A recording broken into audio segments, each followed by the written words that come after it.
In Venezuela, the siege of the National Assembly might be beginning to end after 100 government supporters stormed the building. The mob of pro-government supporters burst into the opposition-controlled parliament, trapping hundreds of politicians and journalists and beating up several lawmakers. Military police guarded the site, stood by as the stick-wielding intruders burst through. Witnesses now say some people have begun leaving the building. Venezuela has been shaken by often violent protests in recent months amid a serious and protracted political and economic crisis. And for more on that story, I'm now joined by our correspondent, Damian Pachter. Damian, thanks so much for being with us. Thank you. So this situation in Venezuela, obviously we've seen it going on for months, but how did it get to this point, to the extent that parliament members are being beaten up inside parliament? Exactly. Well, it's just another sign about the situation in Venezuela, which is every day it's losing more control.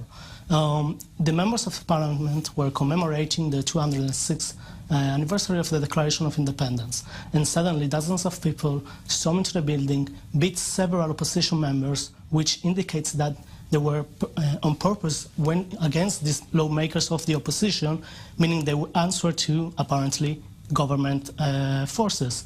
Now, who are these people who perpetrate the attack? Apparently, according to local sources, they say that it is the so-called colectivos. It's a parallel organization that works for the government. It's unofficial, it's parallel, and they just are used as a storm force. So you could say that the government is unofficially supporting this violence against the opposition-led parliament. Of course, and what it seems to more than anything else, it's a declaration of power, given the date that it took place. Sure. And also we're seeing a movie star emerging as the leader of the resistance. He said the conflict is entering a new stage in a recent video that we saw released. First of all, can you explain a little bit who he is and what he believes comes next? Of course. He is a former commando. He's a member of the police. And as you said, he's also a movie star.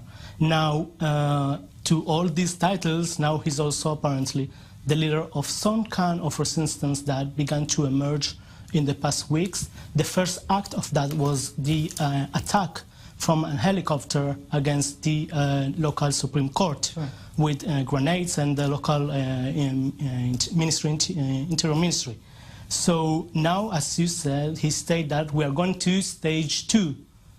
He doesn't give too much details regarding what that stage 2 means, but apparently it's a process that keeps on going and will continue during the following weeks or maybe months.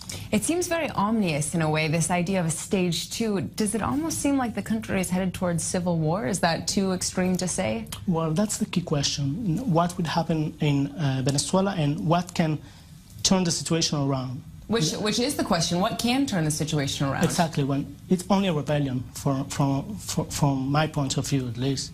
And many people in Venezuela believe that given the force and the power that the government has, even some kind of popular, they enjoy popular support. Sure. Yeah. So this it's about 30% the support that the government has, so, and it has the military. So any change can only be from the military itself, and this guy who is a policeman apparently has started something. And do we know anything about how the military, where their support lies in terms of, as you said, seeing a former military individual rising to the forefront, becoming the so-called leader of some sort of resistance? Does he have support from the military? I believe that there must be some kind of support.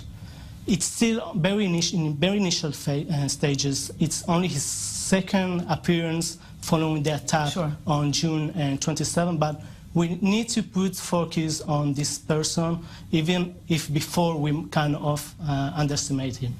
Certainly. Well, as you said, a very tragic, a very unfolding situation that we can expect to continue this violence we're seeing. Damian, thank you so much for that analysis. Thank you.